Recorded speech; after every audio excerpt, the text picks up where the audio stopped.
குடையிடம் கேட்டார்களாம், உனக்கு மழையில் நனைவது பிடிக்குமா, வெயிலில் காய்வது பிடிக்குமா என்று. குடை சொன்னது, மழையோ வெயிலோ அது பற்றி கவலை இல்லை, அவற்றிலிருந்து காத்துக்கொள்ள என்னை ஓங்கி பிடிக்கிறானே அவன் நம்பிக்கையை காப்பாற்றுவது பிடிக்கும் என்று சொன்னார். அப்படித்தான் நான் அந்த குடை போல்தான் இங்கே என்னை நினைத்துக் கொள்கிறேன். என்னை நம்பி அழைத்தவர்களுடைய நம்பிக்கையை காப்பாற்றுவதுதான் என்னுடைய பணியாக இப்போது இருக்கிறது. கண்ணதாசன் சொல்வார், எல்லாமே அவன் செயல் சொல்வார். அப்படி ஒரு கவிஞர் கண்ணதாசன் மீது நான் கொண்ட பற்றால், கண்ணதாசனை நான் நேசித்ததால், அவனையே தினமும் வாசித்ததால் நான் அவரை நேசித்தேன், வாசித்தேன். ஆனால் கண்ணதாசனையே சுவாசிக்கிறவர் காவிரி மைந்தன், மூச்சாக சுவாசிப்பவர். ஒரு ரசிப்பு தன்மைக்கு ஒரு அளவு இருக்கு சார், வெறித்தனமா ரசிக்கிறவங்க. இப்படியெல்லாம் ஒரு மனுஷன் நான் பார்த்ததே கிடையாது. கண்ணதாசன் சம்பந்தமா ஏதாவது விழா இருக்குதா, அங்க அவரை பார்க்கலாம். நீங்க ஒண்ணு வேணாம், மவுண்ட் ரோட்ல போய் கண்ணதாசன் எழுதி போட்டு வந்துடலாம், பக்கத்தில் நிற்பார் அவர். ஒரு வெறித்தனமான ரசிகர் சார் அவரு. என்ன இப்படி ஒருத்தர் இருக்காரு நான் பாக்குறேன். கண்ணதாசனுக்கு எனக்கு ரொம்ப பிடிக்கும். போன மாசம் புதுச்சேரி கண்ணதாசன் விழாவில் நான் ஒரு 1.5 மணி நேரம் சொற்பொழிவு பேசினேன். எனக்கு ரொம்ப கண்ணதாசனை பிடிக்கும், விரும்பி பேசுவோம். நிறைய பேர் சொல்லுவாங்க, சார் கண்ணதாசனை பத்தி நீங்க பேசுறீங்க தான் நாங்க வந்தோம் சார் அப்படின்னு. ஆனா எனக்கு ஒரு மனுஷனை ரொம்ப பிடிக்கும் கண்ணதாசனுக்கு அப்புறம்னா, நிச்சயமா சொல்றேன், முகஸ்துதிக்கு சொல்ல காவிரி மைந்தனை பிடிக்கும். என்ன செலக்ட் பண்றாரு சார், எத்தனையோ நடுவர் இருக்காங்க சார் தமிழ்நாட்டில், என்ன செலக்ட் பண்றாரு அவர். அது அவருக்கு ஒரு சோதனை காலம். நான் என்ன செய்ய முடியும், அவங்களுக்கு இது மாதிரிலாம் வந்து அவங்க ஒன்றும் செய்ய முடியாதுங்க. அவருக்கு இன்னைக்கு போராத காலம், என்ன செலக்ட் பண்ணியிருக்காரு. எவ்வளவு நடுவர் இருக்காங்க தமிழ்நாட்டில். திரும்பி பார்த்தா ஏகப்பட்ட பேச்சாளர். அரசு பரமேஸ்வர ஐயா உட்கார்ந்துருக்காரு, நான் விரும்புகிற பேராசிரியர். எவ்வளவு பேர் இருக்காங்க. ஏன் அவருக்கு நேரம் சரியில்லை. எனக்கு 9 கோணம் உச்சத்தில் இருக்குது. எனக்கு இன்னைக்கு நான் என்ன பண்றது, இங்க வந்து உட்காரணும் எனக்கு இருக்கு. 9 கோணம் உச்சம் பெற்றாலும் ஆயிட்டேன் இன்னைக்கு. நான் எஸ்பி முத்துராம ஐயா என் முன்னாடி இருக்காரு, சரஸ்வதி அம்மா வந்து வராங்க. எவ்வளவு பெரிய கலைஞர் தெரியுமா அந்த அம்மா. அவங்க தலைமையில் நான் பேசியிருக்கேன் பட்டிமன்றம். அவ்வளவு பெரிய ஞானஸ்தர் அவங்கெல்லாம், கண்ணதாசனோடு பழகியவர்கள் அவங்கெல்லாம். எவ்வளவு பெரிய மனிதர்கள் இன்னைக்கு நான் சந்திக்கிறேன். இந்த வாய்ப்பே பெரிய ஒரு வரம். என்ன ஒண்ணு, இப்ப நான் எந்த ஊருன்னு தெரிஞ்சா கொஞ்சம் அப்படியே எல்லாம் சந்தோஷப்படுவாங்க. அவர் எந்த ஊர், இவர் என்ன ஊரா, திருநெல்வேலியா இருக்குமோ இல்ல தஞ்சாவூரா இருக்குமோ, அதெல்லாம் ஒண்ணும் கிடையாது. நீ வந்து நீங்க எவ்வளவு நாளா வந்து அதை தம்பி சொல்லுவார். ஏன்னா நான் எதுவும் சொல்றேன்னா, எங்க ஊர் வந்து கண்ணதாசன் ஒரு முறை எம்பி எலெக்ஷன்ல கலைஞர், அண்ணாதுரை அறிஞர் அண்ணா, கண்ணதாசன், நம்ம கலைஞர் 3 பேரும் ஒரு அறையில உட்காந்து பேசுறாங்க. பேசும்பொழுது அப்ப கண்ணதாசன் சொல்றாரு, கலைஞர்கிட்ட சொல்றாரு, யோ அவங்க வாயா போய் தான் பேசிக்கோங்க, யோ நான் இந்த பாண்டிச்சேரியில் நிக்க போறேன் அப்படின்னாரு. கலைஞர் சொன்னாராம், பாண்டிச்சேரியில் ஒரு நாள் நிக்க முடியுமா அப்படின்னு. இது அர்த்தம் புரிஞ்சுங்க, புரியாதவங்க பக்கத்துல கேட்டு தெரிஞ்சுங்க. நீ சாதாரண நாள்லயே ஒழுங்கா நிக்க மாட்ட, நீ பாண்டிச்சேரியில் ஒரு நாள் நிக்க முடியுமா அப்படின்னா. அதனால எங்க ஊர் பாண்டிச்சேரி உங்களுக்கு தெரிஞ்சு போயிருக்கோம். அதனால பாண்டிச்சேரின்றதால சார் அந்த ஊர்லயே பிறந்து வளர்ந்து அங்கேயே தான் இருக்கிற இத்தனை வருஷமா. சத்தியமா சொல்றதா தப்பா எடுத்துக்காதீங்க. இது கோட்டுன்னோ, இது ஆஃப்னோ, இது ஃபுல்லுன்னோ, 60 ml ஒரு பெக்குன்னோ, 90 ml ஒரு கட்டிங்கன்னோ சத்தியமானு தெரியாது சார். ஆனா அந்த ஊர் தான் பிறந்து வளர்ந்து அங்கே தான் இருக்கிறேன். ஏன் தெரிஞ்சுக்கணும் அவசியம் இல்லை. ஆனா எங்க பாண்டிச்சேரிக்கு பல பெருமை உண்டு. போன வாரம் கோர்ட்ல ஒரு கேஸ் மாலை மடல போட்டு பெரிய பெரிய முதல் பேஜ்ல போட்டாங்க. ஜட்ஜி வந்து 10 மணி கோர்ட்ல உட்கார்றாரு. அந்த கூண்டுல எதிர் கூண்டுல ஒரு பொண்ணு நிக்கிறா, இந்த பக்கம் அவங்க கூட்டுக்காரன் நிக்கிறான். வக்கீல் எதுவும் வச்சுக்கலையான்னு கேட்டார் ஜட்ஜு. வக்கீல் தேவையில்லை, நானே வாதாடுறேன்னா. என்ன பிரச்சனை வக்கீல்? அவர் சொன்னா என் கூட்டுக்காரனுக்கு எனக்கு விவாகரத்து வேணும்னு. ஏன் விவாகரத்துன்னு கேட்டார் ஜட்ஜி. இல்லைங்க தூக்கத்துல வேலைக்காரி பேரை உளறான். உடனே அந்த ஆளு கடுப்பாயி இப்படி பார்த்தான். அந்த ஆளு பொண்டாட்டி மறைச்சு பார்த்தான். ஆமா சார் சத்தியமா சொல்றேன், வேலைக்காரி பேரை உளறான் சார், விவாகரத்து வாங்கி கொடுங்க. ஜட்ஜி சொன்னாரு, அப்படியா உன் பேரு நாமான்னு கேட்டார். என் பேரு செல்வி. ஓஹோ, வேலைக்காரி பேரு? அவ பேரு செல்வி தான். ஏமா உன் பேரை கூட உளறிக்கலாம்ல, அது எப்படி என் பேரை சொல்றதுக்கு அந்த ஆளுக்கு தைரியம்? யோசிச்சாரு ஜட்ஜி, கரெக்ட், இது நியாயமான கேஸ், பிரிச்சு விடு. எங்க ஊர்ல விதவிதமா நடக்கும், வித்தியாசமா நடக்கும். போன வாரம் ஒருத்தன் கரண்ட் கம்பத்தை கட்டி பிடிச்சிட்டு கூப்பிடுறான். 11:45 இருக்கும். கரண்ட் கம்பத்தை கட்டி பிடிச்சிட்டு கூப்பிடுறான், வாடியை வீட்டுக்கு போலாம். என்னது வாடி வீட்டுக்கு போலாம்? கரண்ட் கம்பத்தை பேசிட்டு இருக்கானா, வண்டியை நிறுத்திட்டு. எனக்கு சனி நேரம் சும்மா இருக்கும். அவங்ககிட்ட போய் ஏன்பா இதெல்லாம் நியாயமான, இதெல்லாம் என் குடும்ப விஷயம், நீ தலையிடாத போன்றான். அவன் குடும்ப விஷயமா கரண்ட் கம்பத்தில் கட்டி பிடிச்சிருக்கலாம். எங்க ஊர்ல வித்தியாசமான ஊருங்க, ஆனாலும் அதை விட்டுருவோம். அங்கதான் என்னரும் தமிழ்நாட்டின் கண் எல்லோரும் கல்வி கற்று பன்னரும் கலைஞானத்தால் பராக்கிரமத்தால் உன்னத அன்பால் இமயமலை போல் ஓங்கிடும் கீர்த்தி எழுதி இன்புற்றார் என்று மற்றொரு எம்ப கேட்டில் என்னாலோ என்று பாடிய பாவேந்தர் பாரதிதாசன் பிறந்த ஊர் எங்க ஊர். அந்த ஒரு பெருமையோட தான் நான் எல்லா மேடையிலும் ஏறுவேன். இன்னும் 1000 ஆண்டு ஆனாலும் சரி, கடைசி தமிழர்கள் இருக்கிற வரை பாவேந்தருடைய பெயர் இருக்கும், புகழ் இருக்கும். அதே மாதிரி இந்த உலகத்திலே கடைசி தமிழன் இருக்கிற வரை கண்ணதாசனுடைய புகழ் நிலைத்திருக்கும், நின்று ஜெயித்திருக்கும். அதை மாற்றுகிறதே கிடையாது. காவிய தாயின் இளைய மகன் சொன்னார். எல்லாரும் அந்த பாட்டை பாடினாங்க, பேசினாங்க, சொன்னாங்க. ஏன் இளைய மகன் சொன்னார்? அவர் காவிய தாயின் இளைய மகன். நானு சின்ன பிள்ளைக்கு தான் செல்லம் அதிகம், சின்ன பிள்ளைக்கு தான் செல்லம் அதிகம். எல்லா வீட்லயும் பாருங்க, கடைசி குழந்தைக்கு தான் செல்லம் அதிகம். கடைக்குட்டி அது இஷ்டத்துக்கும் விளையாடும், அப்பா அம்மா கண்டுக்கவே மாட்டாங்க.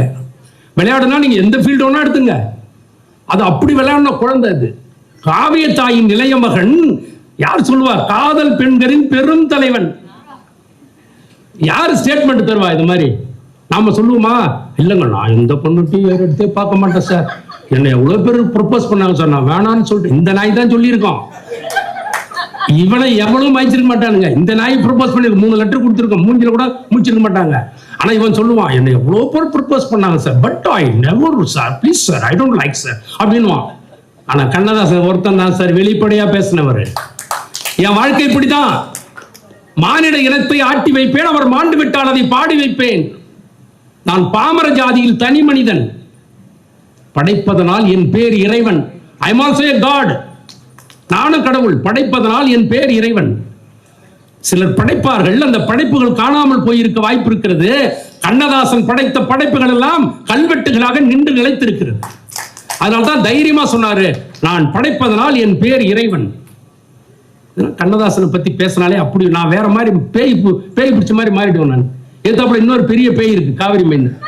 2 பேய் ஆனா என்ன ஊரு? மருவத்தூர் பக்கத்துல, மருவத்தூர் தாண்டி அங்க ஒரு பட்டிமன்றம் போயிருந்தாங்க, திருவிழா. திடீர்னு ஒரு பக்தி பாட்டு பாட சொன்னார். அங்கேன்னு சார் நீங்க நல்லா பாடுங்களேன், ஒரு பக்தி பாட்டு பாடுங்கண்ணா. ஒரு பக்தி பாட்டு பாடினேன். பாடிக்கிட்டு இருக்கும்போது ஒரு 7 பொம்பளைங்களுக்கு சாமி வந்துருச்சு. எழுந்து ஆடுதுங்க, அது தமால் திமான்னு 7 பொம்பளைங்க. அதுல 6 பொம்பளைங்களை அடக்கிட்டாங்க, ஒரு பொம்பளை மட்டும் ஆடிக்கிட்டே இருந்தது.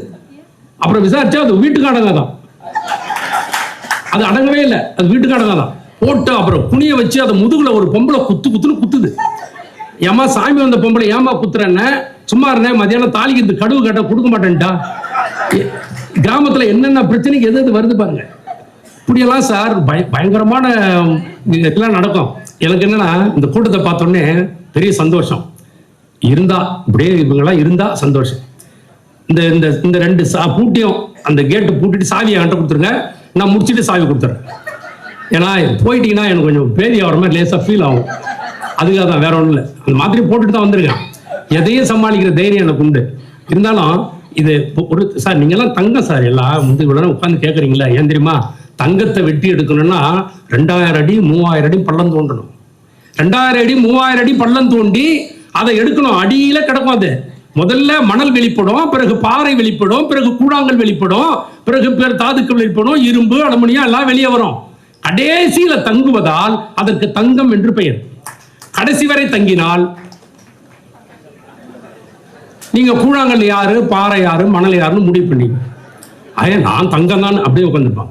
இதுக்காக தான் இந்த பிட்டை போட்டதே. பரவாயில்லடா பாண்டிச்சேரிக்காரன், உங்களுக்கு விவரமா தான் இருக்கான் அப்படின்னு நினைக்கிறேன். 72 படம் ஏற்றிட்டு 72 படத்துக்கு மேல அதுவா வந்து உட்காந்துருக்காரு பாருங்க. நான்லாம் 72 படம் இயக்கினா என்னை தூக்கிட்டு வர சொல்லுவேன் பல்லக்கில். ஏய் நான்சென்ஸ், படிக்கட்டு தூக்கி போங்கடா, 72 படம் டைரக்ட் பண்ணி நான் விளையாடுறியா அப்படின்னு நான் பண்ணியிருப்பேன், சத்தியமா பண்ணியிருப்பேன். எவ்வளோ எளிமை பாருங்க. என்ன என் காலு தரையில படுறதா? நான்சென்ஸ், தூக்கி போங்கடா அப்படின்னு. இல்லை காலம் எவ்வளோ எளிமை பாருங்க மனுஷனுக்கு. இப்படிதான், அதான் மனிதன் என்பவன் தெய்வமாகலாம். கண்ணதாசன் சொன்னது இதுதான். நிலை உயரும் போது பணிவு கொள்ளணும், நிலை உயரும் போது பணிவு கொள்ளணும். என்னென்ன வார்த்தைகள் சார்! கண்ணதாசன் ஒரு தத்துவ வாத்தியார் சார். அவர் சித்தர், அவர் வாத்தியார் இல்ல, சித்தன். கண்ணதாசன் ஒரு சித்தன். இந்த மாதிரிலாம் பல நூற்றாண்டுகளுக்கு ஒரு முறைதான் ஒரு மனிதன் பிறக்க முடியும். 15ஆம் நூற்றாண்டுல அருணகிரிநாதர் பிறந்தார் பாருங்க. இந்த தேவரின் குலம் காக்கும் வேலையா என்ன சார் பாட்டு, என்ன அர்த்தம் பாத்தீங்களா? நம்ம ஐயா தேவரையா வந்து அவருக்கு சாண்டோ சின்னப்ப தேவரையா கண்ணதாசனுக்கு கஷ்டம் வர்றப்பெல்லாம் வாரி வாரி கொடுத்த வள்ளல். அந்த குடும்பம் நல்லா இருக்கும். காவிரி மைந்தெல்லாம் எனக்கு வந்து பேசின தொகையோட 10,000 கூட தரதா முடிவு பண்ணிருப்பாரு. நேரம் இவ்வளவு நல்லா பேசுறான், இது தெரியாம நம்ம கம்மியா பேசிட்டோமே, சரி கூட 10,000 கொடுப்பேன்னு கூட முடிவு பண்ணிருக்கலாம். ஆளுக்கு 2,000 நான் உங்களுக்கு தரதா நான் கூட முடிவு பண்ணிருக்கலாம். உடனே வந்துருவீங்களே. எதுக்கு சொல்றேன்னா, தேவரின் குலம் காக்கும் வேலையா. இப்போ ஏன் குலத்தை காத்தார் தேவர். வருத்த காசு இல்லைன்னு கஷ்டப்பட்டப்பலாம் சாண்டோ சின்னப்ப தேவர் அள்ளி அள்ளி கொடுப்பாரா கண்ணதாசன். கணக்கு பார்க்காம, பாட்டுக்கெல்லாம் கணக்கு இல்லையா, வச்சுக்கோ நீ வச்சுக்கோ, உன் தமிழுக்கு உங்ககிட்ட சரஸ்வதி குடியிருக்காயா வச்சுக்கோ அப்படின்னு சொல்லி அள்ளி கொடுப்பாராம். அந்த குடும்பம் நல்லா இருக்கும்னு நினைக்கப்பாரா இல்லையா கவிஞர்? எத்தனை பேரை வாழ்த்தினவர், அவர் வாழ்த்தி எத்தனை பேர் வாழ்ந்திருக்காங்க, எத்தனை கோடி கோடி கோடி குடும்பங்களை வாழ வச்சிருப்பார் கண்ணதாசன். அவர் வாயால அவரை வாழ்த்தணும்னு ஆசைப்படுறாரு. ஆனா மருதமலை மாமணி முருகன் தான், அவன் தேவரின் குலம் காத்தவன். அருணகிரிநாதர் சொல்றாரு, திமிர உததி அணைய நரக செனன மதலில் விடுவாயேல் செவிடு குருடு வடிவு குறைவு சிறிது மிடியும் அணுகாதே அமரர் வடிவும் அதிக குலமும் அறிவு நிறையும் வரவேனின் அருளதரளி எனதையும் அடைந்த அடிமை குலமும் வர வேண்டும். சமர முகவில் அசுரர் தமது தலைகள் உருள மிகவேனில் சலதி அரள நெடிய பதலை தகர அயிலை விடுவோனே. புரியுதா? இப்போ இந்த வேலை எடுத்து கிரௌஞ்சமலையை குத்தி 2ஆ புலந்து சூரனை கொண்டு தேவர்களை காப்பாத்தின மாதிரி என் வறுமை என்கிற மலையை குத்தி உடைத்து என் வாழ்வை செழிக்க வைத்த சின்னப்ப தேவர் இந்த தேவர் வாழணும், அந்த தேவரை வாழ வச்ச முருகன் வாழணும். தேவரின் குலம் காக்கும் வேலையா. என்ன சார் இப்படியெல்லாம் அவர் உள்ள பூந்துட்டார்னா விளையாடுவார். காதல்னு வந்துட்டா இந்த எக்ஸ்ட்ரீமும் தொடுவார், இந்த எக்ஸ்ட்ரீமும் தொடுவார், 2 எக்ஸ்ட்ரீம் தொடுவார். பொண்ணு அப்படி வாழ்த்துவார் சார். தங்க ரதம் போல் வருகிறாள், அள்ளி தண்டுகள் போலே வளைகிறாள், குங்கும பூ போல் சிரிக்கிறாள், இந்த கோட்டைக்குள் என்னை அழைக்கிறாள். தங்க ரதம் மாதிரி வரலாம் சார். சரி கூட என் கதெல்லாம் ஞாபகம் வருது. பொண்ணு பார்க்க மேக்கப் போட்டு கூப்பிட்டு வந்துட்டாங்க எங்க மாமியார். இங்கதான் சைதாப்பட்டு தான் பொண்ணு. அதை நினைச்சு பாக்குறேன், மண்டலம் காயுது. இப்ப சரி வேணாம், சொந்த கதை வேணாம். ஆமா, அந்த கதை வேணாம். ஒரு பெண் எப்படி தங்க ரதம் சார், தங்க ரதம் போல் வருகிறாள், அள்ளி தண்டுகள் போலே வளைகிறாள், குங்கும பூ போல் சிரிக்கிறாள், இன்ப கோட்டைக்குள் என்னை அடைக்கிறாள். காலையில் மலரும் தாமரை பூ, அந்த கருக்களில் மலரும் மல்லிகை பூ, இரவில் மலரும் மல்லிப்பூ, அவள் என்று மணக்கும் முல்லைப்பூ. இதுல கட்டி சொல்லிக்கிட்டே வந்து கட்டி தங்கம் வெட்டி எடுத்து, கட்டி தங்கத்தை வெட்டி எடுத்தாச்சு, காதல் என்ற சாறு பிழிஞ்சாச்சு, அது ஒரு இலகுவான பக்குவத்துக்கு வந்துருச்சு. தட்டி தட்டி சிற்பி செய்த உருவம் இல்லவ. சிற்பிகள் புளூரல், ஒரு சிற்பியால் அவளை செய்ய முடியாது. அவ்வளவு அழகு, செம்ம அழகு. ஒரு சிற்பியால் அவளை வடிக்க முடியாது. தட்டி தட்டி சிற்பிகள் செய்த உருவமடா, அவள் தலதலவென்று ததும்பி நிற்கும் பருவமடா. இந்த வார்த்தையெல்லாம் யாரும் பயன்படுத்துறது கிடையாது. அவள் தலதலவென்று ததும்பி நிற்கும் பருவம். அதை எப்படி விளக்கணும்னா அது ஒரு தனியா ஒரு 2 மணி நேரம் பேசலாம் நம்ம. நான் தலதலம் ஆயிடுவோம் ஒரு மாதிரி. ஏன்னா கண்ணதாசன் அப்படியெல்லாம் வந்து தன் அழகு காதல சொல்லுவார் சார். அதே பெண்ணை வர்ணிச்ச அதே கண்ணதாசன் அதுல சொல்லுவார் தான் அவரு. இப்போ பாத்தீங்கன்னா இந்த பக்கம் வருவார், மரணம் என்னும் தூது வந்தது, வெறுத்துட்டார், அங்க வெறுத்துட்டார். தங்க ரதமாவது வெள்ளி ரதமாவது நீ துரோகி. இந்த பக்கம் இப்படி புகழ்ந்தார், இந்த பக்கம் பார்த்தார், மரணம் என்னும் தூது வந்தது, அது மங்கை என்னும் வடிவில் வந்தது. என்னப்பா இது? மலரைத்தானே நான் பறித்தது, அது கை முள்ளின் மீது ஏன் விழுந்தது? சார் இப்படி எல்லாம் உறவைத்தானே நான் நினைத்தது, இங்கு பிரிவு வந்து ஏன் நினைத்தது? இப்படி இங்க அழகு, இங்க அப்படியே இந்த எக்ஸ்ட்ரீம் சார் அவரு. இன்னொன்னு சார், காதலிச்சாராம், பிரச்சனை ஆகி போச்சான். ஒண்ணு செய்யணும் சார், இந்த கடவுள் தானே இதெல்லாம் செய்யறான். அவனை அழைத்து வந்து ஆசையில் மூழ்க விட்டு ஆடட ஆடு என்று ஆட வைத்து பார்த்திருப்பேன். படுவான், பட்டிடுவான், பட்டதே போதும் என்பான். பாவி இவன் பெண் குலத்தை படைக்காமல் நிறுத்தி வைப்பான். எவ்வளோ ஒரு மனுஷன் இப்படி எல்லாம் எழுத முடியுமா சார்? கடவுளை கூப்பிடுறாரு சார், இங்க வா நீ லவ் பண்ணு போ. அது நிக்கிறா பார், 21 ஜேக்கு நிக்கிறா பார், பஸ்ஸுக்கு சைதாப்பேட்டை தான் போ, அந்த பஸ்ஸுக்கு போ, அவ பின்னாலே போ. லோல் பட்டல, 1 மாசம் லோல் பட்டல, லவ் பண்றேன்னு சொன்னால, இப்பதான் அவங்க கூட போறா பார், அங்க பாரு. ஐயோ, அவனை அழைத்து வந்து ஆசையில் மூழ்க விட்டு ஆடடாடு என்று ஆட வைத்து பார்த்திருப்பேன். படுவான், துடித்திடுவான், பட்டதே போதும் என்பான் பாவியவன் பெண் குலத்தை படைக்காமல் நிறுத்தி வைப்பான்.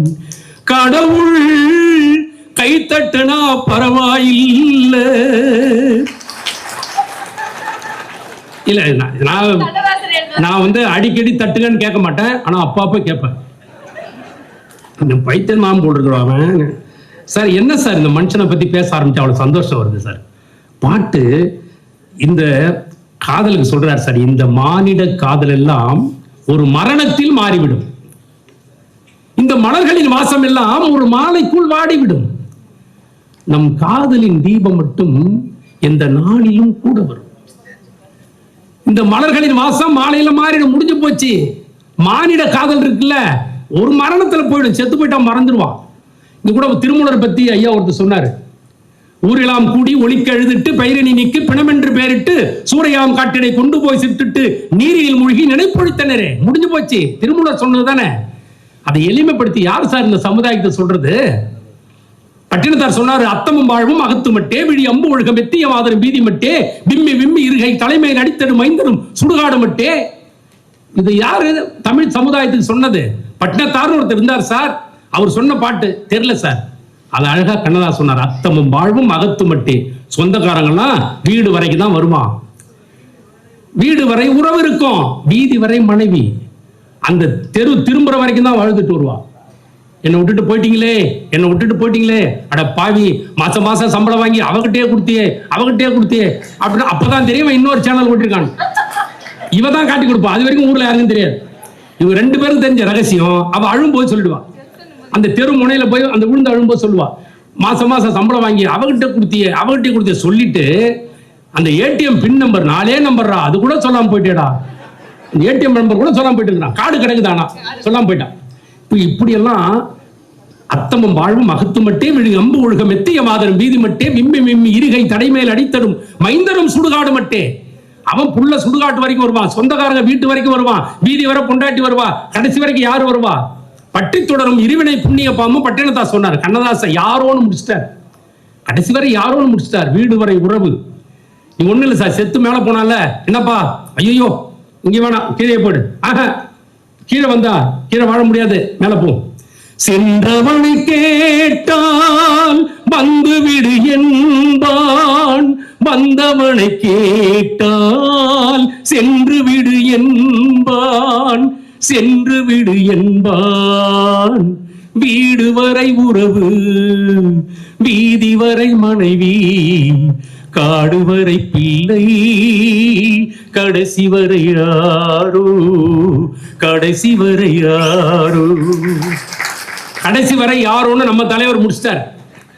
பட்டினத்தார் சொல்லிட்டு போயிட்டார் சார். ஒண்ணும் இல்லை சார், கண்ணதாசன் எளிமையா சொல்றார். இயேசு காவியத்தை பத்தி பேசினாங்க இல்லைங்க, 10ஆம் மாதம் பிறப்பது என்பதை பரம்பொருள் யாருக்கும் எழுதி வைத்தான். என்ன அழகு சார் கண்ணதாசன்.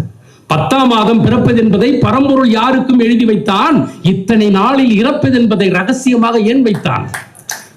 மரணத்தின் நாழிகை முன்பே தெரிந்தால் மனிதன் இறைவனை நினைப்பானா? வச்சாம்பர் தலைவன் சார். டேட் ஆஃப் பர்த்ங்க எல்லாருக்கும் தெரியும் sir. Everybody knows their date of birth. எல்லாருக்கும் தெரியும். டேட் ஆஃப் பர்த் தெரியல, எனக்கு தெரியும், எல்லாருக்கும் தெரியும். டேட் ஆஃப் பர்த், ஒரு டேட் ஆஃப் டெத் சொல்லும். எக்ஸ்பைரி டேட் தான் கிடையாது.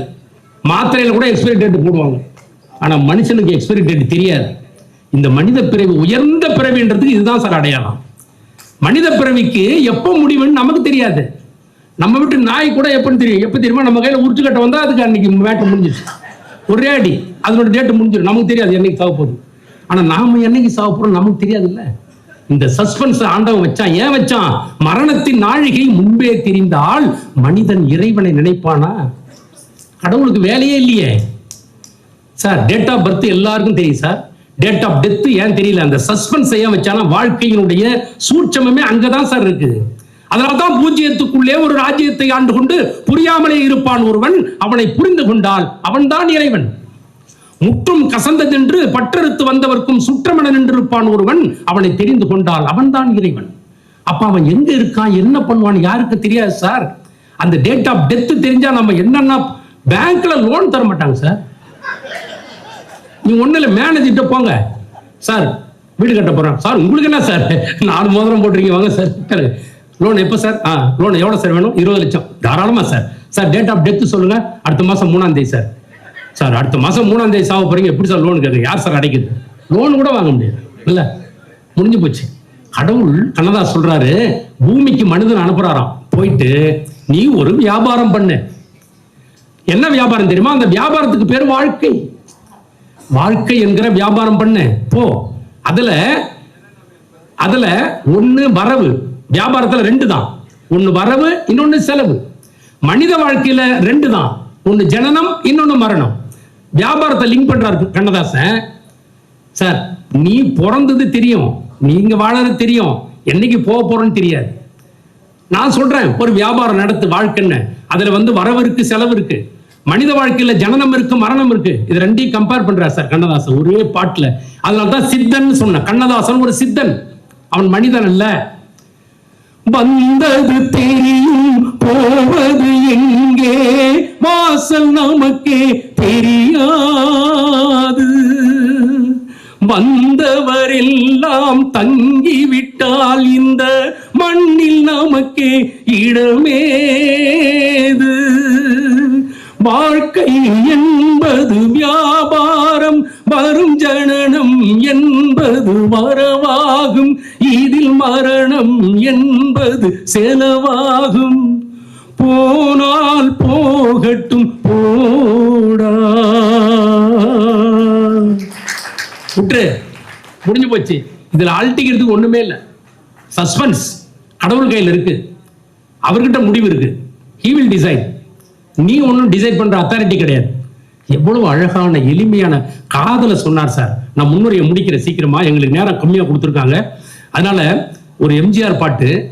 எம்ஜிஆருக்கு திரைப்படத்துல சின்னவர்னு பேர், இங்க இருக்க நிறைய பேருக்கு தெரியும். சின்னவர்னா எம்ஜிஆர். அவர்கிட்ட அடிக்கடி கண்ணதாசன் சண்டை போட்டுருவார். அவர்கிட்ட மட்டும் இல்ல, காமராசரே திட்டினவர். அவரு காமராசரை வாழலாவ புகழ்ந்தவர் தான். அவரே திட்டிருக்காரு. மானுடரை பாடியவர் மாரியவன் இயேசுவதின் வாடிக்கையான பதிகம். மலையளவு தூக்கி உடல் வலிக்கும் வரை தாக்குவதில் மனிதனும் நான் தெய்வ மிருகம். நான் இடறி விழுந்த பள்ளம் 4000 அதை நான் போட்ட முக்கள் பதியும். நடைபாதை வணிகன நாம் கூவி விற்ற பொருள் நல்ல பொருள் இல்லை அதிகம் என்று பாடியவர் கண்ணதாசன். ஒத்துக்கிட்டாரு. ஸ்டேட்மெண்ட். நிறைய வித்த எல்லாம் நல்ல பொருள் நான் சொல்ல மாட்டேன், நல்ல பொருளை வாங்கிக்கோ, மீதெல்லாம் வச்சுப்பா, நானே பார்த்துக்கிறேன். இப்படியே ஒரு மனிதன் கண்ணாடி மாதிரி வாழ்ந்திருக்கார் சார், வெளிப்படையா. இப்படி ஒரு செய்தி எதை சொல்ல வந்தேன், நம்ம எம்ஜிஆர் கிட்ட ஒரு பாடல், எம்ஜிஆரோட ஒரு பாடல். எம்ஜிஆர் சண்டை போட்டுருக்கார், சின்னவர் கூப்பிடுறாருன்ற கண்ணதாசனை. என்னவா இவர் கேட்கிறார், தலைவர், கவிஞருக்கு எப்போதுமே ஒரு செருக்கு இருக்கணும் தான் சார். கலைஞனுக்கு செருக்கு இருக்கணும் சார், கலைஞனுக்கு செருக்கு இருக்கணும். அது ஞான செருக்கா இருக்கணும், வீணா போன செருக்கா இருக்கக்கூடாது, ஆணவ செருக்கா இருக்கக்கூடாது, ஞான செருக்கா இருக்கணும். என்னால் முடியும், என்னால் முடியும் நினைக்கலாம், என்னால மட்டும்தான் முடியும், அதான் திமிரு. என்னால் முடியும் என்பது ஐ கேன், அது நியாயம். கண்ணதாசன் சொல்றாரு, என்னவான்னு கேட்கிறார். சின்னவர் உங்களை பாட்டு எடுத்து கூப்பிடுறாரு. ரொம்ப நாள் ஆச்சா இடைவெளி, சரி போவோம் அப்படின்ட்டு எம்ஜிஆர் கிட்ட போறாரு. இதான் காதல் பாட்டு, நீங்க எழுதணும். சரோஜா தேவி எம்ஜிஆர். எம்ஜிஆர் ஒரு எக்ஸசைஸ் பாடி, சரோஜா தேவி அவருக்கு சரியான ஜோடி. அது ஒரு அவங்க பிளஸ்டு. அதுக்கப்புறம் ஒரு அம்மா, அவங்க ஒரு பிளஸ்டு. 2 பேர் தான் அவருக்கு பிளஸ்டு. முதல்ல சரோஜா தேவி. எம்ஜிஆர் கண்ணதாசன் பாட்டு எழுதுறாரு பாருங்க. எம்ஜிஆரை புகழறாரு சார். சரோஜா தேவி எம்ஜிஆரை புகழற மாதிரி தெரியும், ஆனா புகழறது பூரா கண்ணதாசன் எம்ஜிஆரை புகழற மாதிரியா இருக்கும். ஒரு சின்ன லாஜிக் சொல்றேன். பெண்கள் நிறைய பேருக்கு, எங்க சகோதரிலாம், ஆம்பளைங்க பொம்பளைங்கள 4 வார்த்தை புகழ்ந்துட்டா உச்சி குளிந்துருவாங்க சார். நானும் எத்தனையோ ஹோட்டல்ல சாப்பிட்டுருக்கேன். என் மனைவி பேரு சங்கரி. சங்கரி சிக்கன் கிரேவி பா எக்ஸலண்ட், மார்வலஸ். சிங்கப்பூர்ல, மலேசியாவில், துபாயில எங்க சாப்பிட்டுருக்கம்மா. இந்த டேஸ்ட் உண்மையில சார். பெப்பர் என்ன எப்படி இது பண்ண, நீ செம. பின்பக்கம் திரும்பிக்கிட்டு சிரிப்பா சார், வெக்கப்பட்டு பின்பக்கம் திரும்பிட்டு சிரிப்பா. ஏன்னா பல்லு தூக்குன மாதிரி இருக்கு, அதனால கிச்சன்ல போய் தனியா சிரிப்பா சார். கிச்சன்ல போய் சிரிப்பா. அது காரணம் இல்ல, அதுவும் காரணம். அடுத்த நாள் பாருங்க, ஒரு மட்டன் கிரேவி, முட்டை பொடி மாசு, இதெல்லாம் எனக்கு கிடைக்கும் சார். ஒரு நாள் சொன்ன ஒரு பொய்க்கு என்னன்னா குடுக்குறா பாருங்க. மறுநாள் கோலா உருண்டை, மட்டன் கிரேவி, பொடி மாசு, சொரா புட்டு. நீ கூட ஒரு நாள் சாப்பிட்டு எங்க வீட்டுல சொரா புட்டு, இதெல்லாம் கிடைக்கும் சார் ஒரு நாள் புகழ்ந்ததுக்கு. இது எல்லாருக்குமே உண்டு சார், புகழ்ந்து பாருங்க. நீங்க இது நீங்க சொல்லுங்க சார், சாம்பார் என்னமா சாம்பார் இது, என்னதான் உன் கையில என்ன வச்சிருக்க, உன் கையில என்ன பக்குவம் இருக்கு, என்ன சாம்பார் சொல்லி பாருங்க. மறுநாள் மீன் குழம்பு எல்லாம் கிடைக்கும். இது எப்படி சொல்லி பாருங்க, இது சாம்பார், இது ஒப்பம் மூஞ்சி மாதிரி வச்சு சொல்லி பாருங்களேன், மறுநாள் பழையது கூட கிடைக்கும். உண்டா இல்லையா? இது லாஜிக் சார். எம்ஜிஆர் கண்ணதாசன் அடிக்கிறார் சார், எம்ஜிஆர் போடுறார். ரொம்ப நாளுக்கு அப்புறம் தலைவரை பார்க்குறோம், எம்ஜிஆர் கூட சேர்றோம், பாட்டு எழுதுறார் சார். மானல்லவோ கண்கள் தந்தது, மயில் அல்லவோ சாயல் தந்தது, தேன் அல்லவோ இதழை தந்தது, சிலை அல்லவோ அழகை தந்தது. ஐயோ அப்பா, இதை விட ஒரு பொண்ணுக்கு என்ன சார் வேணும்? அவங்க திருப்பி அடிக்கிறாங்க தலைவருக்கு. தேக்கும் மரம் உடலை தந்தது. தலைவர் எப்படி? சின்ன யானை நடையை தந்தது. பெரிய யானைன்னு சொல்ல கண்ணதாசன் கவனிக்கணும். நீங்க யானைன்னு பொதுவாக எழுதல, பெரிய யானைன்னு எழுதல. ஏன்னா பெரிய யானை எந்த கோயிலும் கழுவ மாட்டானுங்க, பின்னால போக முடியாது, கப்படிக்கும். அதனால சின்ன யானை, அது குட்டி யானை. இன்னொன்னு, எம்ஜிஆர் இன் பண்ணிட்டு நடந்து போவார், அந்த பேண்ட் இன் பண்ணிட்டு நடந்து போவார், சும்மா குட்டி யானை போற மாதிரியே இருக்கும். இதெல்லாம் கண்ணதாசன் சார், அவர் ஒரு சித்தம் சார். அவரு யோசிக்கிறாரு, தேக்குமரம் உடலை தந்தது, சின்ன யானை நடையை தந்தது. நடந்து போகும்போது சின்ன யானை போற மாதிரியே இருக்கு. பூக்கள் எல்லாம் சிரிப்பை தந்தது. அவர் சிரிக்கும் போது பூ உதிர மாதிரி இருக்கு. ஹைலைட் என்ன தெரியுமா? பொன்னல்லவோ நிறத்தை தந்தது. தங்கம், தங்க பசும சாப்பிடுறவர். அவர் யாருக்குற என்ன மாதிரி நல்ல கலர் எம்ஜிஆர். அது மாதிரி தேக்கும், அதாவது அவர் சொல்றார் சார், மானல்லவோ கண்கள் தந்தது, மயில் அல்லவோ சாயல் தந்தது, தேன் அல்லவோ இதழை தந்தது, சிலை அல்லவோ அழகை தந்தது. அவங்க தேக்கு மரம் உடலை தந்தது, சின்ன யானை நடையை தந்தது, பூக்கள் எல்லாம் சிரிப்பை தந்தது, பொன்னல்லவோ நிறத்தை தந்தது. இதுக்கு மேல என்ன சார் காதல்? இதுக்கு மேல என்ன காதல் வேணும்னு நினைக்கிறீங்க நீங்க? கம்பராமாயணத்திலிருந்து ஒரு பாட்டு எடுப்பார் சார். ராம சீதை லட்சுமண எல்லாம் போறாங்க. அப்போ அந்த காட்சி அவர் சொல்றாரு, சூரிய ஒளி ராமன் மேல பட்டு அந்த ஒளி தெரியாம மறைஞ்சு போற அளவுக்கு பச்சை நிறம், கரும் பச்சை நிறம் கண்ண. ராமன் போறாங்க, அவன் கூட சீதை நடந்து போறான். வெய்யோன் ஒளி தன்மையணியில் விரிசோதியில் மறைய பொய்யோ எனும் இடையாளோடும் இளையானோடும் போனான். இடையாள் இளையான், பொய்யோ எனும் இடையாள். சீதைக்கு இடை இருக்குதா இல்லையானே தெரியலையாம். பொய்யோ எனும் இடையாளோடும் இளையானோடும் போனான். மையோ மரகதமோ மறிகடலோ மழை முகிலோ ஐயோ இவன் அழகென்பதோர் அழியா புகழுடையான். கம்பன், ராமன் கம்பன் சொல்றார் சார், என்னடா இவ்வளவு அழகனா ஒருத்தன், சூரிய ஒளி பட்டு மறைஞ்சு போச்சு, இவன் பொய்யோ எனும் இடையாளோடும் இளையானோடும் போனான். மையோ மரகதமோ மறிகடலோ மழை முகிலோ, இது என்ன நிறம், இது புரியல எனக்கு. கம்பன் திகைக்கிறார். ஐயோன்னு கம்பன் கத்தி ஒரு 4 பாட்டு தான் இருக்கு கம்பராமாயணத்துல. ஐயோ, அந்த மாதிரி இந்த ஐயோ, இதுல ஒரு ஐயோ, இவ்வளவு அழகா ஒருத்தர் இருப்பான், இவனும் காங்கையனும் ஒரே மாதிரி இருக்காங்களே அப்படின்னு இது சரி நானே சொல்லிக்கிட்டே தான் உண்டு. என்ன பண்ண இப்போ இந்த அப்ப பொய்யோ எனும் இடையாளோடும் இளையானோடும் போனான். இடை இருக்குதா இல்லையானே தெரியலையா. அதே மாதிரிதான் அன்னை இல்லம் படத்துல தேவிகா முன்னாடி போவாங்க, சிவாஜி பின்னாடி வருவாரு. இப்ப பாட்டை கண்டுபிடிச்சிருப்பீங்க. நடையா இது நடையா, ஒரு நாடகம் அன்றோ நடக்குது, இடையா அது இடையா, அது இல்லாதது போல் இருக்குது. தேவிகாவும் சொல்லிடக்கூடாதுதான், தேவிகா சொல்லிக்கூடாதுதான், கொஞ்சம் கிரைண்டர் சைஸ் தான் இருப்பாங்க. இருந்தால் இது கண்ணதாசனுடைய காதல் ஒரு பக்கம். மெல்ல நட மேனி என்னாகும், முல்லை மலர் பாதம் நோகும், சின்ன இடை வளைந்தாடும், வண்ண சிங்காரம் குலைந்து விடும், அதனால மெல்ல நட. எப்பா இப்படி காதல் பண்ணவர் தான் அவனை அழைத்து வந்து ஆசையில் மூழ்க விட்டு ஆடடா ஆடு என்று ஆட விட்டு பார்த்திருப்பேன். பட்டுவான் பட்டுனோன் அவனை கொள்ளு. யாரு? கடவுளை. கடவுள் சார், கண்களின் தண்டனை காட்சி வழி, காட்சியின் தண்டனை காதல் வழி, காதலின் தண்டனை கடவுள் வழி. கடவுளை தண்டிக்க என்ன வழி? கடவுளை தண்டிக்க சொல்றாரு சார். இங்கேயும் கடவுளை வம்புக்கு இருக்கிறாரு, அங்கேயும் கடவுளை வம்புக்கு இருக்கிறாரு. எந்த கவிஞனும் கடவுளை தைரியமா திட்டி ஸ்டேட்மெண்ட் விட்டது கிடையாது கண்ணதாசனை தவிர. இப்படி ஒரு கவிஞன் சார் கண்ணதாசன். திருக்குறள் இருந்து எடுப்பாரு, கம்பராமாயணத்திலிருந்து எடுப்பாரு, எங்கெங்கே போவார் சார் அவரு. நீங்க சிலப்பதிகாரத்துல அடைக்கல காதைன்னு ஒண்ணு வரும். சிலப்பதிகாரத்துல அடைக்கல காதை, சிலப்பதிகாரம் படிச்சவங்க நிறைய பேர் இருக்கீங்க. அதுல மாதரி அம்மா கண்ணகியை கொண்டு வந்து அந்த கவுந்தேடிகள் அம்மா மாதரி கிட்ட கண்ணகி அடைக்கலம் கொடுக்கிறப்ப சொல்லிட்டு போவாங்க, இவ்வளவு உன் பொண்ணு மாதிரி பாத்துக்கோ, என்னோடு போந்த இளங்குடி நங்கைதன் வண்ணச்சீரடி மண்மகள் அறிந்திலல். இவள் நடந்து வந்த பாதம் பூமிக்கு கூட தெரியாது இவள் நடந்து வந்தது. அவ்வளவு மென்மையான பாதங்கள் கொண்டவள். இவளை பத்திரமா நன்னீராட்டி குளிக்க வச்சு அழகிய அவளுடைய கூந்தலில் பூக்களை சூடி கண்களில் மைகளை தீட்டி அவளுக்கு என்னென்ன அலங்காரம் செய்யணுமோ அதெல்லாம் செஞ்சு உன் பெத்த மக மாதிரி பார்த்துக்கோ சொல்லிட்டு போறாங்க சார். அப்போ அதே அந்த அடைக்கல காதையை தான் கண்ணதாசன் எழுதுவாரு. இந்த குழந்தை மாதிரி பார்த்துக்கோ, உன் பொண்ணு மாதிரி பார்த்துக்கோ, நல்ல பூக்களை எடுத்து அவளுக்கு தலையில சூடி வை. இதையெல்லாம் பார்த்து இவ மகிழ்ச்சியா இருக்கட்டும். தேமன் கூந்தல் சின்மலர் பெய்து தூமடி உடைய தொல்லேர் சிறப்பின் ஆயமும் காவலும் ஆயிழை தனக்கு தாயும் நீகே ஆயித்தாங்கு. நீயே அவளை தாய் மாதிரி பார்த்துக்கோ. இதான் சார் கண்ணதாசன் எழுதுறாரு. பொன்மணி கண்களில் அஞ்சனம் தீட்டி பூவையின் நன்னன் கைவளை பூட்டி தாய் வழியே வந்த நாணத்தை காட்டி. அவர்கள் தாய் வழியே வந்த நாணம் எங்கேயா விட்டு வைக்கிறார பாத்தீங்களா நம்ம பண்பாட்டை. தாய் வழியே வந்த நாணத்தை காட்டி. இப்படி எல்லாம் காதல் சார். இதெல்லாம் ஒரு பக்கம் இருக்கட்டும் சார். காதல் மட்டும்தான் கண்ணதாசன் உரியவரா? தத்துவத்தை கண்ணதாசன் சொன்ன மாதிரி இதுவரைக்கும் எனக்கு தெரிஞ்சு எந்த ஞானி யோகியர் யாரும் சொல்ல சார். சிம்பிளா சொல்லுவார் சார் தத்துவத்தை. அம்மா கூட சொன்னாங்க, ஆசை களவு கோபம் கொள்பவன் பேச தெரிந்த மிருகம். ஒரு மிருகம் பேச தெரிஞ்சிருக்கு, அது என்ன மிருகம்? ஆசை கோபம் களவு கொள்பவன் பேச தெரிந்த மிருகம். அன்பு நன்றி கருணை கொள்பவன் மனித வடிவில் தெய்வம். மனுஷ வடிவில் ஒரு தெய்வனை பார்க்கலாம். எப்படி தெரியுமா? அவன் இந்த அன்பு நன்றி கருணை கொண்டிருந்தா அவன் மனித வடிவில் தெய்வமா நம்ம கண்ணுக்கு தெரியுமா.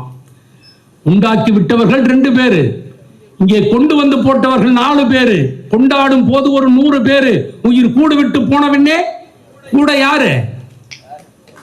எவனும் வரமாட்டான். உண்டாக்கி 2 பேர் விட்டான்.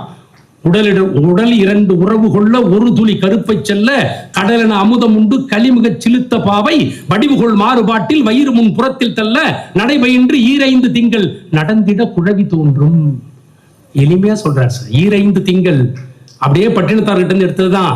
2 திங்களாய் அங்கமெல்லாம் நொந்து பெத்து பையல் என்ற போதியை பரிந்தெடுத்து செய்ய 2 கைபுறத்தில் ஏந்தி கனகமுனை தந்தாலை எப்பிறப்பில் காண்பேன். நீ ஒவ்வொரு பிறவிலையும் என் தாய் என்னை பெத்தெடுத்து உடம்பு சோர்ந்துட்டா. எனக்கு தலையில எழுத்து எழுதி பிரம்மா கை சோர்ந்துட்டான். இப்படி எல்லாரும் கஷ்டப்படுறதுக்கு ஒரு பிறவி தேவையா? நானும் நடந்து ஒவ்வொரு பிறவிக்கும் கால் சோர்ந்துட்டேன். தயவு செய்து இருப்பையூர் வாழ் சிவனே இன்னும் ஒரு அன்னை கருப்பையூர் வாராமல் கா. மாதா உடல் சலித்தால் வல்வினை என் கால் சலித்தேன் வேதாவும் கை சோர்ந்து விட்டானே நாதா இருப்பையூர் வாழ் சிவனே இன்னும் ஓர் அன்னை கருப்பையூர் வாராமல் கா. முடிச்சிட்ட. ரத்த கண்ணீர் எம்ஆர் ராதா எப்பா மல்லா முடிச்சிருப்படே மொல்லா மொல்லா டே மொல்லா மொல்லா சொல்லிட்டு போ. பின்னாடியே ரோடு போறதுக்கு 6 மாசம் முன்னாடியே ஜல்லி கொண்டாந்து குட்டிடாப்பா சொல்லுவார் அவரு. அந்த அதெல்லாம் சொல்லிட்டே இருப்பாரு. அப்ப அவரு ஒரு பாட்டு பாடிட்டு போவார். அந்த கொம்பை பிடிச்சி அவன் கூட்டிட்டு போவான்.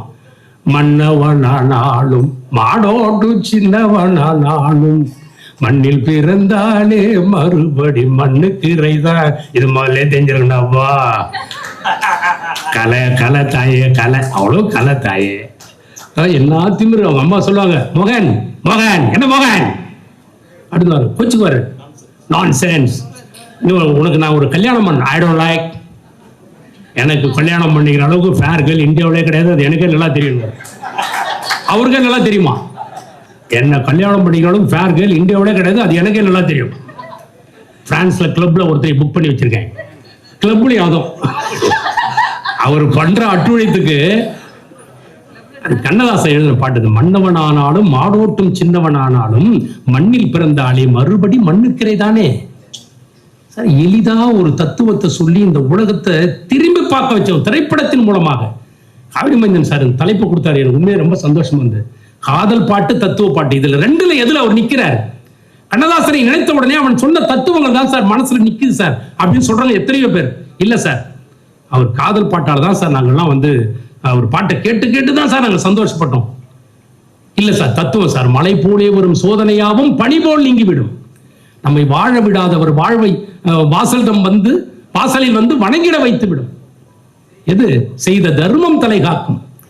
இப்ப தர்மம் தலை காக்குது, ஹெல்மெட் தான் தலை காக்குது இல்லையா? அதான் நம்ம போட்டு தெரியணும் எல்லா இடத்துலயும். ஏன்னா நண்பர்கள் பகைவர்கள் யார் என்றும் நல்லவர் கெட்டவர் யார் என்றும் பழகும் போதும் தெரிவதில்லை பாழாய் போன இந்த உலகத்திலே. அடுத்த வரி சொல்றார் சார், முகத்துக்கு நேரே சிரிக்கும் கண்கள் முதுகுக்கு பின்னால் சீரும். உண்டா இல்லையா? முகத்துக்கு நேரம் சிரிப்பான். ஆனா காங்கேயன் சார் காவிரி மைந்தன் சொன்னாரு, செம்மையாம பட்டிமன்றம், முத்துராமையெல்லாம் வந்திருந்தாராம, தூள் கிளப்பிட்டு கை கொடுங்க அப்படின்னுவான். நான் ஒரு 10 அடி தள்ளி போவேன், இவன்லாம் ஒரு நடுவர்னு சுத்திட்டு இருக்கான் பாரு. இதே வாய் தான் இப்ப சொல்லிச்ச, இவனெல்லாம் கூப்பிடுறாங்க, என்ன இவெல்லாம் ஒரு பொழப்பு, ஒரு சட்டை ஒண்ணு வேட்டி ஒண்ணு எல்லாம் சொல்லுவான்லாம் இல்லையா? இந்த மாதிரி பேசாதடா, நேராவே பேசிடு. இல்ல நேராவே பேசு. என்னப்பா நேத்து என்ன சுமாரதான் பண்ணியாம, ஏன் என்னாச்சு அப்படி சொல்லலாம். இல்ல நல்லா பண்ணி சர்டிபிகேட் கொடுத்தல, அந்த சர்டிபிகேட் என்கிட்ட கொடுத்துட்டு நீ போயிடு, அதையும் நீயே எடுத்துட்டு போயிடாத, திருத்தி எடுத்து வரக்கூடாது. சாட்டிஸ்பாக்டரி, வெரி குட், நாட் பேட்ல டீசில எழுதுற மாதிரி பேட் இல்ல நீ சொல்லாத. நான் வந்து சாட்டிஸ்பாக்டரியா, நான் நல்லவனா, நான் பேடா எனக்கு தெரியும். I know my self. எடை போட்டுக்கலாம், நம்ம எடை போட்டுக்கலாம். வாலி ஒரு வார்த்தை கூட சொல்லுவாரு, பொன்னை எடை போடும் தராசுக்கு தன்னை எடை போட தெரியாதுங்க. இத கண்ணதாசன் வாழ்த்திட்டு, யோ ஆட போய் அருமையா, நீ பிளாக் லேபிள் ஒண்ணு இருக்கு, வா சாயந்தரம் வா சந்திப்போம், உடனே கூப்பிட்டு வராங்க. 2 பேரும் போய் மது வருந்தோம் சார். வெளிப்படையா கண்ணதாசன் வெளிப்படையா வாழ்ந்தவர் சார். எந்த வித மறைவு ஒளிவு மறைவே இல்ல. நான் அர்த்தமுள்ள இந்த மதம் 9ஆம் பாகத்துல எழுதுறாரு சார். எப்படியெல்லாம் வாழக்கூடாதோ அப்படியெல்லாம் வாழ்ந்திருக்கிறேன். கொஞ்சம் கவனிங்க, படிச்சவங்களுக்கு, இதை படிக்காதவங்களும் சொல்றேன். எப்படியெல்லாம் வாழக்கூடாதோ அப்படியெல்லாம் வாழ்ந்திருக்கிறேன். எனவே நீ இப்படித்தான் வாழ வேண்டும் என்று அறிவுரை சொல்ல எனக்கு அருகதை உண்டு. யார் சார் எழுதுவா? சரி, கவிஞரே இப்படி சொல்லிட்டாரு, நாம கொஞ்சம் ஒழுங்கா இருப்போம் இல்லையா? ஒண்ணுல சார், பெரிய பெரிய விஷயம். நான் முன்னுரையை முடிச்சிடுறேன், ரொம்ப பெருசா போக வேணாம். நிறைய சொத்து கிடைச்சிட்டாலும் ஆடாத சார். ஆட்டோக்காரன் தான் சார், என் சகோதரன் ஆட்டோக்காரன், யாராவது வந்து கைத்தட்டுங்க சார். ஆட்டோக்காரன் வந்து எனக்கு உண்மை பிடிக்கும் சார். பின்னால வாசகம் எழுதி வைப்பாங்க சார், பின்னால வாசகம் எழுதி வைப்பாங்க சார். என்னமோ எழுதுவான் சார், புதுசு புதுசா எழுதுவான். அதுல ஒருத்தவன்னா எழுதி வச்சிருந்தான்னா, வறுமை வந்தால் வாடாதே, வசதி வந்தால் ஆடாதே. நான் பின்னாலே போனோம் சார், பின்னாலே போனோம். அந்த ஆட்டோ படிச்சு ஃபுல்லா, ஓ வறுமை வந்தால் வாடாதே, வசதி வந்தால் ஆடாதே. அருமையா இருக்கு. கண்ணதாசன் எப்போ எழுதிட்டா சார் அதை. கடல் அளவு கிடைத்தாலும் மயங்க மாட்டேன், அது கையளவே ஆனாலும் கலங்க மாட்டேன். என்ன சார் இது? கடல் அளவு கிடைத்தாலும் மயங்க மாட்டேன், அது கையளவே ஆனாலும் கலங்க மாட்டேன். என்ன சார் அவர் தத்துவம்? கடல் அளவு கிடைச்சா ஆடாத, கையளவே கிடைச்சா வாடாத. ஆண்டவன் என்ன கொடுக்குறானோ அதை வச்சுட்டு சந்தோஷமா இருக்க பழகிக்கும். இதை விட தத்துவம் வேற யார் சார் சொல்ல முடியும்? எனவே முன்னுரையை முடிப்பதற்காக நேரத்தின் அருமை கருதி, இப்ப காதல் பாடல்கள் மூலமாக கண்ணதாசன் புகழ் ஓங்கியதா அல்லது தத்துவ பாடல்கள் மூலமாக கண்ணதாசன் புகழ் ஓங்கியதா என்பதை தலைப்பாக தந்திருக்கிற இந்த தமிழ்ச்சங்க மன்றத்தாருக்கு நன்றி சொல்லி, என் அருமை சகோதரர் காவிரி மைந்தனுக்கு நன்றி சொல்லி, வந்திருக்கிற அனைத்து கண்ணதாசன் ரசிகர்களுக்கும் அனைத்து கண்ணதாசன் பிரியர்களுக்கும் என் வணக்கத்தை சொல்லி, பாண்டிச்சேரியின் சார்பாகவும் என் வணக்கத்தை சொல்லி, முதல்ல காதல் தத்துவ பாடல்கள் தான் கண்ணதாசனை உயர்த்தியது என்று பேச, ஈரோடு, அவர் வந்து ஈரோடு பள்ளிக்கூடத்துல பேராசிரியர், தமிழ்துறை பேராசிரியர். ஒரு பெருமையை சொல்ற, கொங்கு மண்டலத்திலே ஒவ்வொரு ஆண்டும் தமிழ்துறையில மாணவர்களை முதல் மதிப்பெண் எடுக்க வைக்கிற தமிழாசிரியர் கோப்பா ரவிக்குமார். வாங்க.